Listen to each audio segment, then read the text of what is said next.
Let's bring in the first of our guests, Mark Storella from the University of Boston, Professor of Practice Diplomacy. Mark, thanks for waiting for us. We took time to get to you, but the floor is now yours. Can I just start you off by perhaps talking about the Panama Canal? Trump saying that the US is going to take it back. Panama's President Molino saying the canal is and will remain Panama's. This is an extraordinary statement. It's an extraordinary statement because it's a direct violation of international law. You'll note that President Trump said something bold, we're taking it back. He didn't say anything about how it would be done, whether it would be through negotiation, through purchase, or how he would deal with the Panamanian authorities who've said they're not giving it back. What we're seeing right away, and this is really central to everything Trump's going to be doing, is a unilateralist, highly assertive policy. Whether or not it will be implemented, who knows? But he's trying to put everyone else on the back foot, as your reporter mentioned. And do you think that he would go as far as some kind of, I don't know, military action, some kind of swoop in that sense? I guess one would say you can't rule it out, but I certainly wouldn't rule it in. He would send a chilling message in other parts of the globe at a time when we're trying to resist Russian aggression in Ukraine and when there's great concern about possible military action by China and Taiwan. Would it make sense for the United States to suggest that that kind of action is acceptable? I would think not. So while he's blustering, I'm not convinced at all that he's going to carry through. I'm dealing with stories on the America continent that are moving out. So we dealt with Panama, Gulf of Mexico, Gulf of America. I mean, is it potato, patata? I don't know. I mean, where do you stand on that one? Trump, remember, is first and foremost a TV personality. He's all about branding. And so this is a way to appeal directly to his base. It is beating the chest without actually doing anything whatsoever. And so I think we should really see this more as signaling rather than a real action. He's signaling to his supporters that he's prepared to stand up to Mexico, stand up to Panama. And as he said, put America first. He wants to start renaming things after the United States. It's really not very meaningful except as a signal, but it's an important political signal.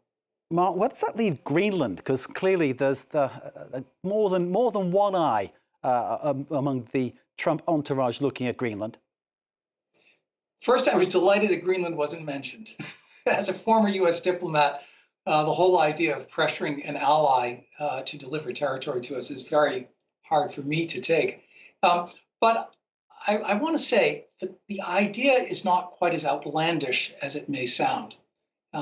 Countries have acquired territory through purchase and through agreements over the centuries, over the years. It's not something that's forbidden, but it has to be done peacefully and through common agreement. The United States has serious security interests in Greenland, but actually we serve those security interests very well with bases that we have there in agreement with the people of Greenland and the Danish authorities. So I'm not sure what the necessity is for taking an action like this, but I would say it's not completely outlandish. But what about what he said about Canada becoming the 51st state of the USA? Is this just kind of like joshing in some way with Trudeau, trying to sort of wind him up? It would seem that he's trying to play a psychological game with our Canadian allies.